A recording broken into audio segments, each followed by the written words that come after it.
Greetings, everyone, and welcome to the CDC Experience for March 2024, and it's Women's History Month. Now, let me introduce our amazing guest, but before we do, again, it's Women's History Month, and we wanted to take time to celebrate all women, but one woman in particular came to mind when we talked about history and people who've made differences in the lives of so many. So my guest today is iconic, legendary, a trailblazer, and she's my hero. Welcome to the CD Experience, Mrs. Doretha Wynn Edgecombe. Good morning, and thank you. Wow, that was an amazing introduction. I'm not sure that I'm all of those things, but thank you for being so generous in your introduction. You are those things and more. And if you weren't, you would not be sitting here with me today. I got it. I absolutely have So it. welcome, Ms. Edgecombe. So, Mrs. Edgecombe, a lot of people know you. A lot of people know your name. And a lot of people probably think they know all about Doretha Wynn Edgecombe. But there are some things that people probably don't know. But we're going to talk briefly about the first thing. When people hear your name, they think education. Correct, probably. So let me make sure I did my homework and I got it right. You were in the education arena for over 32 years. 52. Whoa. So 32 was in the classroom as a principal, correct? Yes. And then you were on the school board. Correct, for 12. For 12 years. Yes. Where was that other 10? I spent some time with the Educational Testing Service. Okay. And I traveled and helped school districts in Puerto Rico, Florida, and the Virgin Islands. Okay. I spent a year at the University of South Florida teaching in their College of Education. And then in 2004, I started my career as a school board member. Let me say my service as a school board member. I like that. A lot of times people think it's a job, but when you are in a field where you're serving the community, you're helping people, you're trying to make a better life for others, it is serving. Absolutely. That is actually what you are, a servant. And you've been a servant leader for a very, very long time. And I want to ask this question because some people don't know that I started out in education. I started out teaching school, but that changed. I so wanted to be a teacher. I went to school to major in early childhood special education, and that lasted for a few years, but then I went into education in another arena. Mm-hmm. But I know why I did it. I was inspired by so many of my teachers, first grade, second grade, third grade. But tell me, who or what inspired you to go into education? For as long as I can remember, I wanted to be a teacher. When my sisters and I played, I was always the teacher. They didn't have a chance. But interestingly, I come from a family of 4 generations of educators. Okay. But it was actually my 8th grade English teacher. Her name was Henry Fred. She was the epitome of what I wanted to be. She was smart, she was poised, she was well-dressed, but she was no nonsense. And so she was my idea of what it is that I wanted to be as a teacher. And I ultimately ended up majoring in English at Talladega College in Talladega, Alabama. So Mrs. Fred was the epitome or the model of what you wanted to be. Well, Mrs. Fred did a good job. Well, thank you. Because you're poised, you're articulate, you always dress very well, and you've been dedicated to what you do. So we appreciate that and appreciate Mrs. Fred for being that role model for you. I have a few questions, but there are a couple I want to ask before I get to some other stuff. Okay, I'm ready. Some people don't know, and I didn't know until you and I had a phone conversation about a month ago about your partnership with H. Lee Moffitt Cancer Center. Tell us about how that partnership came about and why. Well, Lee Moffitt was a very good friend of my husband. And many people may know the history of George Edgecombe. He was the first African-American judge in Hillsborough County, court judge in Hillsborough County at age 33. Unfortunately, at age 31, he died from leukemia. During that time, there was no place in Florida for him to get the kind of treatment that he needed. And so that relationship between Mr. Moffitt and George was a very close one. And when George passed, Lee decided to dedicate part of his career to bringing to Tampa and to Florida a cancer center. And so it was George's death, that relationship, and Lee's actual fight. There were many people, doctors, who said, no, we don't need this facility Really? in Florida. You could go to Texas or some other place.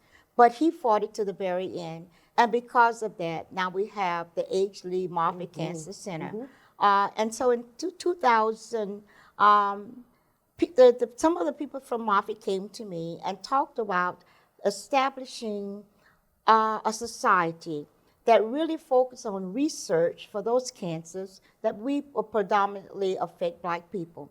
And so that was the beginning of the George Edgecombe Society at Moffitt. And the whole idea is for this society to raise money for research, to give the researchers at Moffitt to look at those cancers that affect us as Black people. And so that relationship that began way back in the 70s with George and Lee, and here we are today with an amazing group of people and that society, as I said, to focus on cancers that affect people who look like you and me. Now, how much involvement do you have with the program? Is it a foundation? Yes. Okay. So how much involvement do you have? They call me an honorary member, but I'm a member of it, very, very active.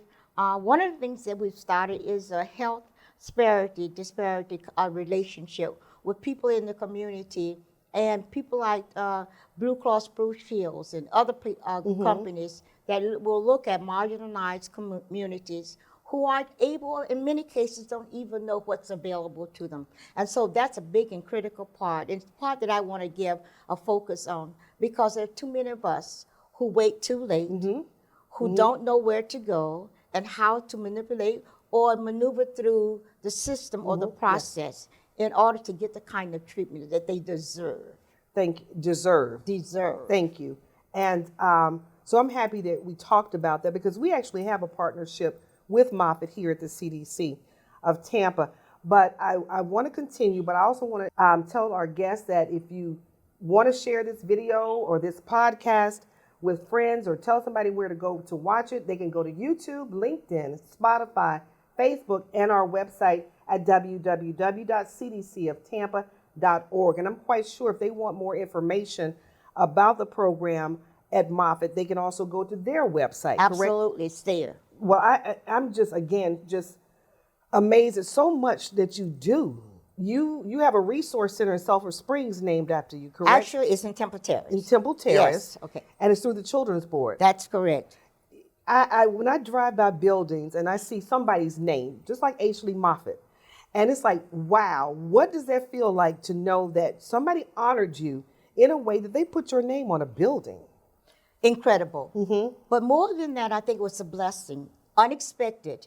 Like so many of our blessings, they come in forms that we don't even know that it's going to be that way. And it was in 2000 when the board at the Children's Board decided to name the building after me. I had served on the board for several years, had been the chair of the board, and I hope that in some way, the reason that building is named after me, that I tried to make an impact in the lives of families and children in our community. And so I'm absolutely honored by that. But as I said again, I think the better description, it is a blessing. It's a happy place. When I need to go and see kids being taught, to hear them giggle and laugh, see them enjoying books, seeing their parents with them, I go to the Resource Center in Temple Terrace on Fowler Avenue. To get that feel good. To get that feel good. Well, you know what? You talked about blessing. Well, you have been a blessing. And there are not too many people. We have some great people here in Tampa. We have some awesome leaders. But just to know, I like to refer to people as yourself as tangible greatness. Wow. Never thought about greatness. that. And tangible greatness, especially for our young people whose lives you are touching, that is somebody that I could actually do this, that I could actually walk up to and say hello, or ask a question, or ask for guidance. So you are the tangible greatness, and you are still doing what you've been doing for so many years. How do you keep going, Mrs. Edgecombe? I think it's the memory of my parents who really instilled in my sisters and me the importance of service, of being a voice for the voiceless, for seeing a problem and doing something about it. Service was a big part of it. And so I've been blessed in so many ways that the best thing that I can do is give back and pour into other people, into our community, whether it's a group of girls that I work with, or whether it's through my church, or just through any organization. If there's a need, I want to be a part of the solution. Well, you have been, and you still are. And again, I'm just so honored to have you here. And I have to tell our guests this. Mrs. Edgecombe is one of those people, like I said, legendary, trailblazer, one of my heroes. And she sent me a message through Messenger, which I barely checked, but I looked and I saw your name. So you're one of those people, when I saw your name, it's like, oh, make sure you get right in touch with Mrs. Doretha Wynn Edgecombe, because obviously I was going to be able to do something for you and you were going to be able to do something to me. But just seeing that name, I was like, I felt so special that you reached out to me. So, Tori, I thank you more than ever for all the kind things that you're saying. And I hope that when people see and hear my name, they get a positive kind of vibe, that there's a sense of respect. There's a sense that I'm approachable. I think that's really important, too. Yes. That all those things you said about me, but if people aren't able to come to me, or they will feel that I won't respond to them, then all of my work has been in vain. I need for people to know that I'm just Doretha Wynn Edgecombe, and a servant. And if we can collaborate and work together on something, I'm here to do that. And speaking of collaborations, glad you said that word. The CDC is focused on making so many changes, particularly in the East Tampa community where we are. And there are so many areas that we're focusing on: workforce, housing, small business development, just trying to bring East Tampa back to its vibrancy. And you grew up in East Tampa, and I'm going to specify, you grew up in Belmont Heights. That's what it was called when I was a kid. And that's what it still should be called, because we in the communities now, names have been changed of communities. And I think when we do a lot of changes, which is great, we lose some of the history. Absolutely. Or the uniqueness of what that community looked like. Exactly. And what we want it to look like today. So now, that's my question. You know what it looked like. And I even think about it as a youngster. I remember coming over to this side of town from West Tampa and going to Eastgate Plaza to the different stores. And again, coming over to Funland Drive-In on this side of town. So I know you've seen a lot of changes. So if we can kind of talk about what was and what you want to see, or where you think we can go, and how as a community we can collaborate on making that happen. I think the best way to describe the place of Belmont Heights when I was growing up as a kid, that there was a real sense of community. People knew each other. People in the neighborhood protected each other. There was this sense of our being supportive of each other. And I think that's lost a little bit and there was stability. If you lived in that community, I lived there from the time I was born to the time I graduated high school and college.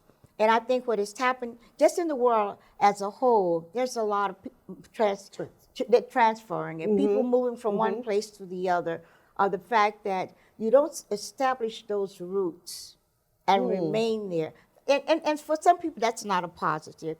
But I think the best thing that I could say about growing up in Belmont Heights was the sense of community, and you felt like you belonged, not just to your family, but the community as a whole.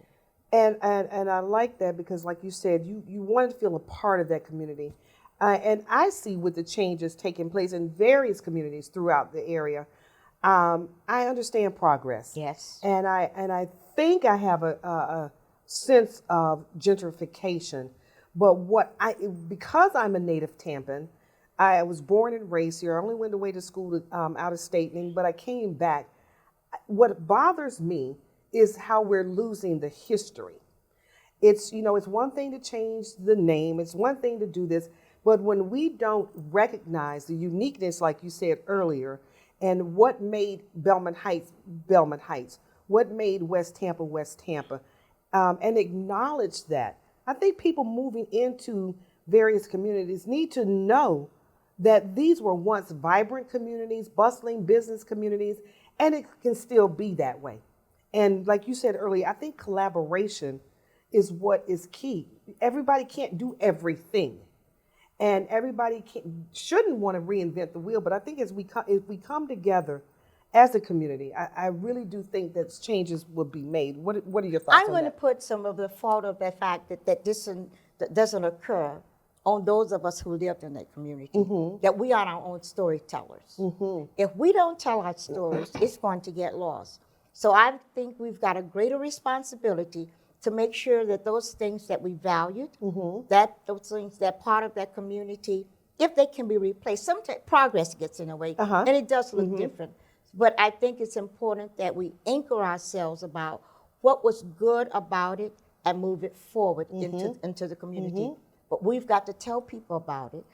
When those houses develop, we want to make sure that they represent something of that community. So I'm going to put the burden and the responsibility on those of us who live there to make sure that when all of this planning takes place, that we have a voice and that there are some things that we honor, that we value, and that should be part of the community.